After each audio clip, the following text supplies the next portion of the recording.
tarde. É importante ter você aqui para a gente falar sobre esse assunto. E eu quero saber como é que funciona essa coleta de materiais na maior metrópole do país, que é a cidade de São Paulo. Maravilha. Que a gente faz? A gente fala em logística reversa inteligente, que na verdade você pode traduzir como uma logística reversa eficiente. Ou seja, a primeira coisa que a gente busca é entender e compreender aonde esse resíduo plástico vai ser gerado. E a gente faz isso através de dados de venda, através de informações de consumo e locais onde esse material está sendo gerado em grandes quantidades. Uma vez identificados esses locais, a gente consegue implantar a chamada coleta ativa, ou seja, ao invés de ser um ponto de entrega voluntária, nós vamos até esses locais de grande concentração através de triciclos de carga, ou seja, um formato de coleta sem emissão de gás carbônico, até para não piorar o que já está ruim, mas para conseguir executar isso de uma maneira fácil em pequenos raios. Por isso que o conceito de mineração urbana visa localizar onde esse resíduo está sendo gerado para a gente minerar nos meios urbanos e levar de volta de forma já segregada para as usinas de reciclagem. Muito bom. E como é que é feita a recuperação das embalagens, Rodrigo, para que elas possam, de fato, voltar a esse ciclo de produção das empresas? A primeira coisa é a separação na fonte. Isso é fundamental para a gente conseguir garantir essa eficiência. Ou seja, se a gente pega dois materiais, um papel e um plástico, junta e joga junto, né, dentro do reciclados, por exemplo, hoje, esse material ele precisa ser transportado para um local para poder ter muita gente, muita energia e maquinário simplesmente para desagregar, para separar o plástico do papel e aí sim você conseguir entrar numa cadeia de valoração, ou seja, esse plástico, esse resíduo plástico ir para a cadeia do plástico e o papel ir para a cadeia do papel. A partir do momento que a gente convence e através de incentivos a gente consegue fazer com que estabelecimentos, com que pessoas façam essa separação na fonte, a gente consegue simplesmente coletar, concentrar e enviar diretamente para as usinas, reduzindo esses elos e os custos da cadeia. Rodrigo, você usou a expressão, inclusive, mineração urbana, né? Vamos detalhar como é que funciona isso, porque vocês criaram um sistema que possibilita obter a informação de cada etapa do processo, né? Com a data, local de coleta, quilo, destinação dos recicláveis, não é?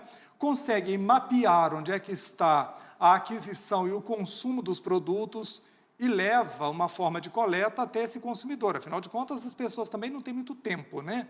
Qual a importância de investir nesse rastreamento para garantir a eficiência desse processo? Acho que a coisa mais importante desse formato de rastreamento que a gente desenvolve com tecnologia blockchain é porque a gente executa a coleta ponto a ponto, pesando o material. Ou seja, eu dou a garantia que o que foi coletado na sua casa, no seu condomínio ou num restaurante, em um bar, foi transportado até o outro local e, inclusive, por uma mão de obra contratada, CLT, com todos os EPIs necessários para se trabalhar com resíduos, principalmente vidro, plástico e outros materiais, e deste ponto de concentração até chegar na usina de reciclagem. Essa rastreabilidade é o que garante esta execução ser logística reversa. E aí um ponto importante, logística reversa, assim como está na Constituição, na Lei 12.305, artigo 33, ela é a coleta de materiais pós-consumo.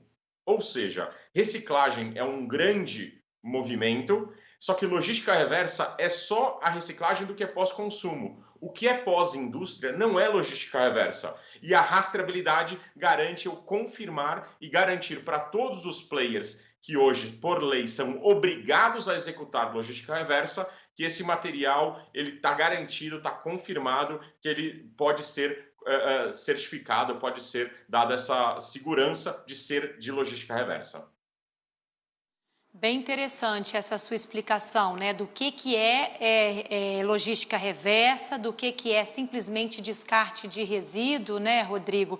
E saber também que existe uma legislação que obriga o cumprimento dessa logística aí para que a gente tenha menos material descartado aí de forma aleatória no meio ambiente. Agora, com essa economia circular que vocês fazem através do projeto, queria que você falasse qual que é a quantidade de material já coletada e para onde iria esse material se não houvesse o projeto e se muitas empresas também descumprissem essa obrigatoriedade legal. Explica para a gente. Legal, a gente já coletou mais de 1.300.000 quilos de material. A gente está falando num comparativo aí de milhões de embalagens de plástico, de papelão e de vidro, por exemplo, que já foram coletadas. E se a gente não executasse essa intervenção, que é como a gente denomina, esse material estaria indo principalmente, prioritariamente para aterros sanitários. Né? Hoje, nas praças que nós trabalhamos, que é São Paulo, Rio de Janeiro e Brasília, as coletas já vão para aterros. Né? Existem lugares que mais de 40% do resíduo do Brasil ainda vai para destinação inadequada, lixão, aterro controlado e até beira de estrada, córregos e tudo mais. Então, a gente consegue fazer essa interceptação antes desse material, seja ir para o meio ambiente, seja também cair nos córregos, cair na rede de esgoto. Inclusive, conversas com o Sabesp são importantes nesse nível, numa visão agora de despoluição do Rio Pinheiros, de como tirar esse material, não deixar o material ir para o lugar errado. E é essa a nossa visão, fazer as intervenções do que hoje está indo para o material, para o local inadequado. Muito material, muito não, pouco material, mas assim, existe bastante coisa que já está na cadeia da reciclagem. O que a gente separa em casa, grande parte, já está na cadeia da reciclagem, nas cooperativas e tudo mais. A Green Mining busca o que não está lá, o que o consumidor ou o estabelecimento, né, hotel, padaria, restaurante, estava mandando para os aterros e a gente consegue interceptar isso e incentivar para que isso não vá para lá. E aí, né, Rodrigo, quando você faz essa coleta, você devolve isso para reciclagem, correto? Eu estou te perguntando isso porque muito recentemente eu ouvi de um especialista uma explicação sobre a necessidade de reciclagem do plástico e ele falou assim, Marcelo, todos os brinquedos de plástico fabricados no planeta até hoje ainda estão na Terra. Perfeito. A reciclagem ela é o ponto final do processo.